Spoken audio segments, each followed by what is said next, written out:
पुरी, पराठा, उत्तप्पम, वडा, डोसा, इडली यासोबत खाता येईल आणि सोबतच रोजच्या जेवणामध्ये भाकर, चपाती यासोबत देखील खाता येईल, भातासोबत देखील खाता येईल अशा प्रकारच्या 2 वेगळ्या प्रकारच्या चटण्या। त्यासाठी इथे मी कढईमध्ये साधारण 4 चमचे तेल टाकून घेतलेलं आहे आणि चमचाभर जिरे आणि मूठभर शेंगदाणे, साधारण पाव कप इतकं शेंगदाणे परतून घेतलेलं आहे। त्यानंतर यामध्ये 4 पिकलेले टोमॅटो आणि चौकोनी फोडी चिरून घेतलेले आहे ते टाकून घेतलेलं आहे आणि सोबतच इथे मी ओलं खोबरे टाकून घेतलेलं आहे पाव कप इतकं आणि त्याचबरोबर इथे मी साधारण 1.5 कप इतकं कवळ्या देठासहित कोथिंबीर टाकून घेतलेलं आहे आणि 3 ते 4 हिरव्या मिरच्या तोडून टाकलेल्या आहेत, 7 ते 8 लसूण पाकळ्या आणि सोबतच चवीपुरतं मीठ, चमचाभर साखर हे सगळं टाकून आपल्याला हे टोमॅटो छान असं नरम होईपर्यंत वाफून घ्यायचं आहे। तर 1-2 मिनिटासाठी वाफून घ्यायचं आहे कमी गॅसवर। तर मधात 1 ते 2 वेळेस तुम्ही झाकण काढून मिक्स करत राहा जेणेकरून हे करपणार नाही। आता टोमॅटो मीठ टाकल्यामुळे पटकन नरम होतो। आता या ठिकाणी साधारण 3 मिनिटानंतर इथे आपला टोमॅटो छान नरम झालेला आहे, थंड करायला ठेवूया।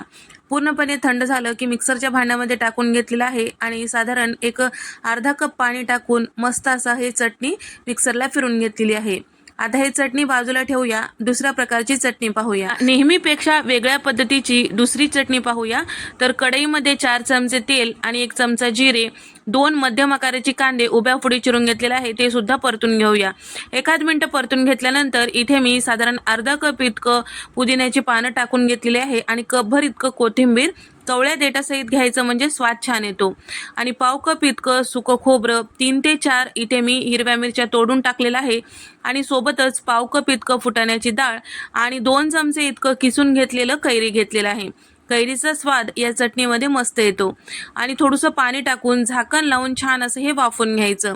1 मिनिट छान असं वाफून घेतल्यानंतर झाकण काढायचं, परत मिक्स करायचं। त्याचबरोबर चटणीला जेवढं मीठ लागतं तेवढं मीठ या ठिकाणी टाकून घ्यायचं आणि कैरीचा आंबटपणा बॅलन्स होण्यासाठी इथे आपल्याला चमचाभर साखर टाकून घ्यायचंय, झाकण लावायचंय।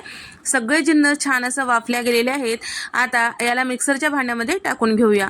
कोमट गरम असते वेळेसच मी मिक्सरच्या भांड्यामध्ये टाकून घेतलेला आहे आणि अर्धा कप पाणी टाकून छान असं मिक्सरला बारीक असं हे चटणी तयार करून घेतलेली आहे।